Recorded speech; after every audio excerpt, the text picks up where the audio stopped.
IndiGo ವಿಮಾನದ engine ವಿಫಲವಾಗಿದೆ ಅನ್ನೋದು ಗೊತ್ತಾಗ್ತಾ ಇದೆ. ತಪ್ಪಿದೆ ಮತ್ತೊಂದು ದೊಡ್ಡ ಅನಾಹುತ.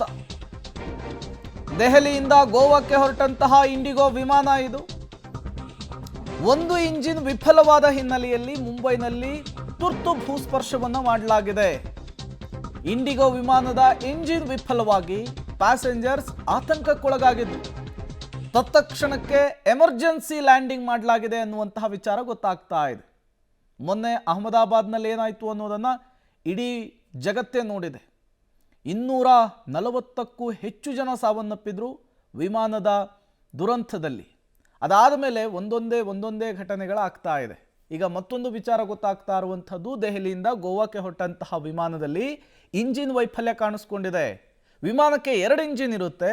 ಒಂದು ಇಂಜಿನ್ ಕೈ ಕೊಟ್ಟರೂ ಕೂಡ ಮತ್ತೊಂದು ಇಂಜಿನ್ನಲ್ಲಿ ಲ್ಯಾಂಡಿಂಗ್ ಮಾಡೋದಕ್ಕೆ ಅವಕಾಶ ಇರುತ್ತೆ, ಟೇಕ್ ಆಫ್ ಮಾಡೋದಕ್ಕೂ ಕೂಡ ಅವಕಾಶ ಇರುತ್ತೆ. ಯಾವಾಗ ಒಂದು ಇಂಜಿನ್ ಫೇಲ್ ಆಗಿದೆ ಅನ್ನುವಂತಹ ವಿಚಾರ ಸಿಬ್ಬಂದಿಗಳಿಗೆ ಗೊತ್ತಾಯಿತೋ ತತ್ಕ್ಷಣಕ್ಕೆ ತುರ್ತು ಭೂಸ್ಪರ್ಶ ಮಾಡುವಂತಹ ಕೆಲಸವನ್ನು ಮಾಡಿದ್ದಾರೆ. ತತ್ಕ್ಷಣಕ್ಕೆ ಲ್ಯಾಂಡಿಂಗ್ ಮಾಡುವಂತಹ ಕೆಲಸವನ್ನು ಮಾಡಿದ್ದಾರೆ. ಇದ್ದಕ್ಕಿದ್ದ ಹಾಗೇನೆ ಒಂದು ಇಂಜಿನ್ ವಿಫಲವಾಗಿದ್ದು ಅಥವಾ ವೈಫಲ್ಯ ಕಂಡಿದ್ದು ಯಾಕೆ ಅನ್ನೋದು ಈಗಿರುವಂತಹ ಪ್ರಶ್ನೆ.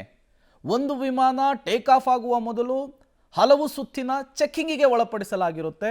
ಹಾಗಿದ್ದೂ ಕೂಡ ದೇಶದಲ್ಲಿ ಹಲವು ಕಡೆಗಳಲ್ಲಿ ಈ ರೀತಿಯ ಘಟನೆಗಳು ಪದೇ ಪದೇ ಮರುಕಳಿಸ್ತಾ ಇದೆ.